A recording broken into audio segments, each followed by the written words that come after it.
want to begin this video with a short story about my history with video games and why specifically I became obsessed with Final Fantasy almost 24 years ago, 25 years ago at this point. But in September of 1999, I was hanging out at my best friend's house, Nick. He's still my best friend now. We've been best friends for our entire lives. And we were little kids. At the time, we were super obsessed with Spyro the Dragon and Crash Bandicoot. And one day he said, "Do you want to see an adult game?" And he got out Final Fantasy VII. FF8 had just come out recently, and apparently he tried to play it and it was too confusing. So he decided, okay, if that was too tough, let's begin with its predecessor, which was 7. So we sat down and we played it. And it took an entire summer to beat. We had to use strategy guides. We got lost. We got confused. We definitely just messed up a lot of boss fights. But in this process of beating FF7, it opened my eyes to how good video games could be. Not just the cool combats and the materia systems and stuff like that. It was the fact that it had an actual story. It had cutscenes. It had characters. It had this entire world on, honestly, it blew my mind, just a couple discs. A plot line that changed my life. FF7 is purely the reason that this channel exists. It's the reason I'm still playing video games now, 25 years later. But I want to talk about it today because there has been this big discussion point going around, which is the idea that Final Fantasy is dead and maybe PlayStation killed it. But let's get into it. Hi, hope you're having a great day. And if you could, please give this video a like and subscribe if you haven't already. So this was sort of the article that kicked off this topic, and it's being discussed for days now, but it's this. Like many of its troubled protagonists over the years, Final Fantasy doesn't seem to know what it is or who it's for. A much deeper problem for the franchise is its platform exclusivity deals. So obviously for the last couple years, there have only been exclusive Final Fantasy stuff on PlayStation. Like eventually the games come to PC, but they're not coming to Xbox, they're not coming to Nintendo Switch, which means if you want to play Final Fantasy, especially the latest and greatest stuff like FF7 Remake or Final Fantasy 16, you have to have a PlayStation. And now everybody is kind of getting mixed on it.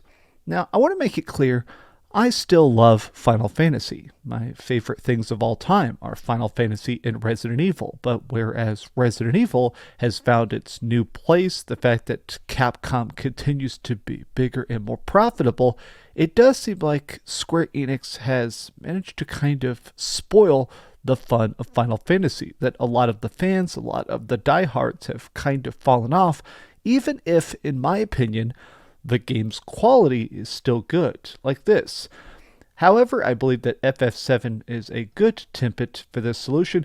Keep building on the set identity of the franchise. It's time to go back to their roots, go back to turn-based, having a variety of party members you eventually recruit, a great compelling story.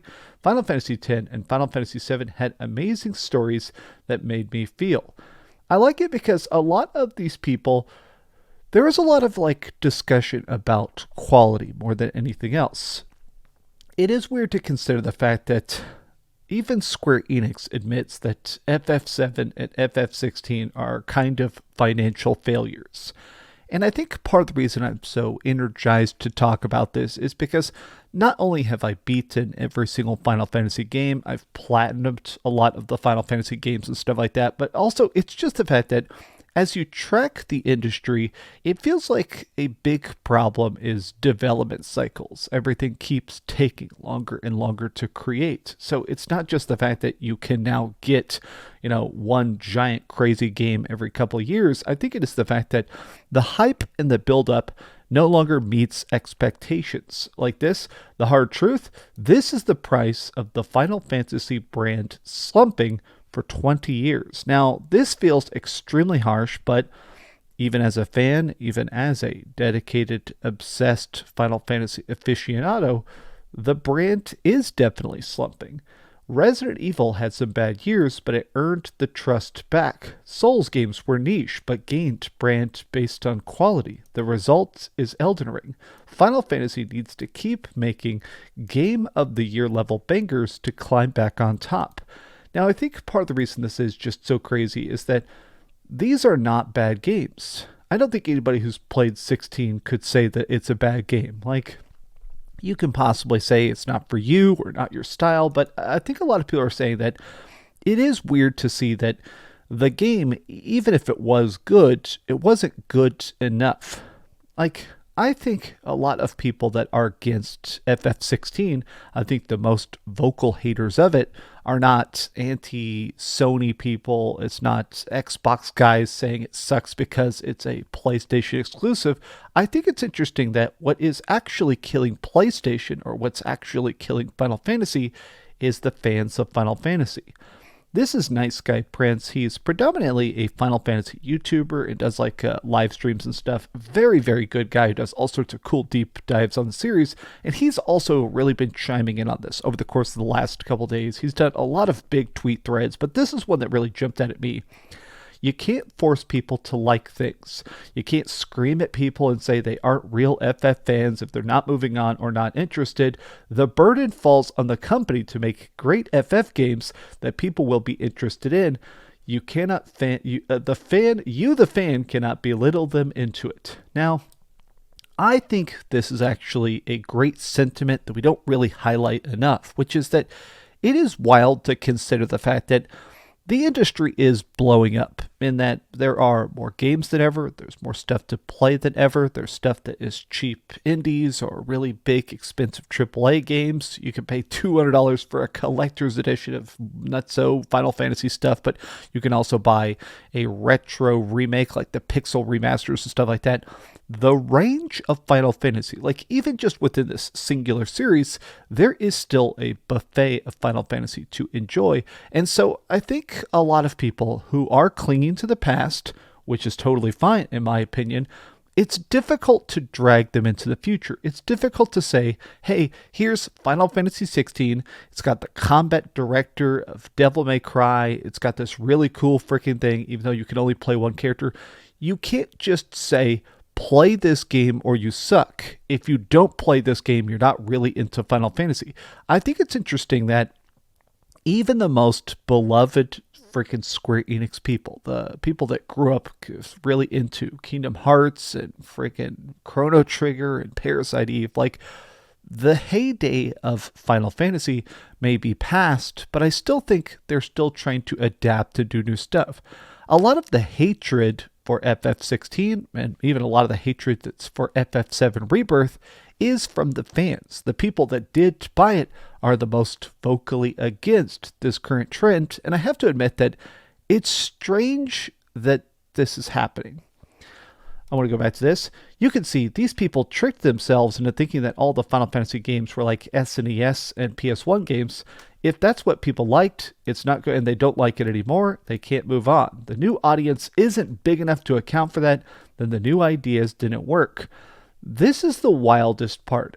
I think it's that Final Fantasy back in the day, Square Enix back in the day, just made so much. Like, this is a single freaking disc, a single demo disc with FF7, Bushido Blade, Final Fantasy Tactics, Saga Frontier, Einhander, all on a Square Enix demo disc. Even stuff like this. It's wild that within the span of 4 years, we got Final Fantasy VI, Chrono Trigger, Seiken Densetsu 3, Secret of Evermore, Final Fantasy VII, Final Fantasy Tactics, Mario RPG, Xenogears, Parasite Eve, Tobal number 1. My point is the fact that I almost think that what originally made FF so good, what made Final Fantasy so special, and I say this as a person that not only grew up with it, but has had a chance to talk to people on the ground in person, even during the fervor days of it, it was the fact that it managed to be different. Every Final Fantasy, even if they were turn-based, had different magic systems, different characters, different worlds, a lot of times different art, different summons. That constant freshness was good when it was practically an annualized game. You used to get a lot of back-to-back Final Fantasies.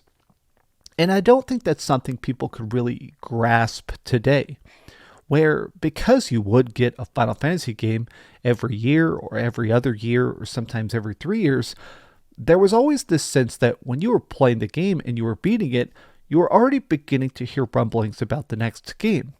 Like I said at the beginning of this video, I played FF7 when Final Fantasy IX came out. When Final Fantasy VIII was releasing is when I beat Final Fantasy VII. So it made it so that not only was I having a good time, but I was already ready to play the next game. The second we beat FF7, we immediately, like that day, started trying to play FF8. We're trying to figure it out. We were already hearing rumblings about Final Fantasy IX. I still remember opening up gaming magazines while I was playing Final Fantasy IX and seeing pictures of Final Fantasy X.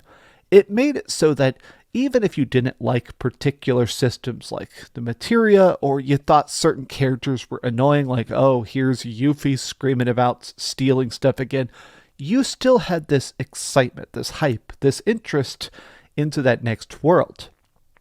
I think what has damned Final Fantasy more than anything else, it's not just sales expectations. A lot of people are basically saying, it's the fact that Square Enix expects too much. The fact that every single time they say, it didn't meet expectations, it didn't meet expectations, it didn't meet expectations. I think it's more than that. I think the problem now is that what used to help Final Fantasy is that you could pick and choose. There were a lot of people that loved FF7. There were a lot of people that loved FF10, and there were people that completely despised FF8. And that was okay because it wasn't a 5-year gap between games. You could just pick the games you liked. They had fan bases. You could enjoy them. You could get a strategy guide and beat it and then move on. Whereas now, the gap between Final Fantasies is huge and it's expensive. If somebody doesn't pick to play your game with at least as much hype and fervor and profitability as the previous project, it's a big freaking deal. I keep seeing stuff where even dedicated fans are kind of comparing stuff to Final Fantasy 15, talking about FF15, because even though this came out years ago now, I loved 15 when it first came out. There was some anger when this originally released back in 2016. It had a tie-in movie. It had a lot of DLC. I ended up actually reviewing Final Fantasy 15 on my channel. This was right before I quit my day job. This is the last game I reviewed before I actually quit my day job, which is wild to think that was 8 years ago at this point. I ended up reviewing the multiplayer of FF16 or 15. I ended up doing standalone videos for each of the piece of DLC. A lot of people came around to FF15 because as cheesy as it was, as boy band as certain moments could be, it's not just a good game. It feels like it does encapsulate the classic vibe of Final Fantasy, which is just a fun, focused adventure. And I've noticed a lot of people that are even the most passionate about writing or covering or discussing Final Fantasy, they feel exhausted by 16, and they're exhausted by current Final Fantasy. This is the last tweet I wanted to look at, which was this tweet by Susie Hunter. Now, this is the Sphere Hunter. In case you didn't know, even her name is an homage to the sphere grid leveling system in Final Fantasy X, and she basically said, this guy Z Huge, he's like a guy who does all sorts of stuff about sales numbers. He essentially said the problem with Final Fantasy is that you need to know 10 years of backlog, 15 years of backlog to even appreciate current stuff. There are basically no new fans of Final Fantasy. The amount of people that are approaching it now are either the people that played it back in the day or people that just kind of stumble into it. There's very, very, very few just tiny, completely fresh Final Fantasy fans, and that's not a good thing if you're trying to keep existing.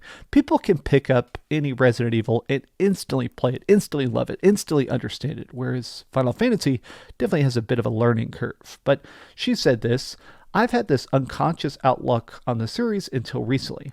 Final Fantasy is up there with Resident Evil and Metal Gear Solid for me. Sadly, after FF16, I don't think I can blindly support another mainline Final Fantasy title. God, that is insane for someone who is literally named after Final Fantasy. I want Square Enix to pick a gameplay style and innovate, not just wildcard it every time. Even this is such an interesting take that I think is something that Square Enix should kind of consider. Every Final Fantasy being a different world, a different magic system, that's neat, but it can create a sense of exhaustion, I think, even among fans. It's just the fact that, I mean, let's face it, I'm old. I'm almost 40. I've played thousands and thousands of games at this point, and while I am open-minded to new stuff, I know that other people probably aren't. If you've got a bunch of kiddos and you're sitting down to try and play Final Fantasy 25, it can be hard to learn a completely new style of gameplay after already mastering 24 previous styles of gameplay. And I think that's an interesting point of what if it actually had more of a Final Fantasy combat system instead of just every single time completely reinventing the wheel, which probably also really drives up dev costs. But here's the other part of it. I had a hard time coming to grips with not liking FF16. 15 had that previous versus 13 hook, so it was easy for me to get invested with years of building and hype. 16 has a look and a gameplay style I don't like for the series, and I really felt like it was forcing me to like it. God, this is, I think, the biggest klaxon of all. This is a red flag that I think Square Enix needs to pay attention to. Console exclusivity is definitely not helping it, only putting it on PlayStation and much later PC. I think having such a tiny pool for such a big budget is already not helping. Like, I'm sure to some degree Sony is helping with development. Sony is probably paying for that exclusivity, but even that is clearly not covering the hundreds of millions of dollars they're spending on these Final Fantasies to get such a tiny return. But even then, it is wild the amount of people that are getting pushed away, whereas these remakes of the re-releases of Metal Gear Solid, the remakes of Final Fantasy, the re-releases of Final Fantasy, like the Pixel remasters, it just feels like they're not finding a way to draw in new audiences, and now they have a tiny dedicated fan base, which is passionate, but dwindling. Nah, you be spittin', because even though FF16 has pretty much better gameplay, 15 had the package compared. I felt the same way. Story and character and experiences came out way stronger in 15 than 16. Wouldn't say I was forced to like 16, because Sid is magical, just saying. I love Final Fantasy. It's still my favorite series of all time. It's Resident Evil and Final Fantasy back to back, but my passion for Resident Evil is much easier to discuss, to stoke, to enjoy, because there is always a new Resident Evil. There's talks that Resident Evil 9 is being made. There's talks about the next remake possibly being a lower budget, cool, tiny project, a recreation of Resident Evil 0. Stuff like that is so good. And I feel like that magic, that turnaround, that instant constant hype for Resident Evil is something that Final Fantasy has lost. And I'm not sure how to get that back.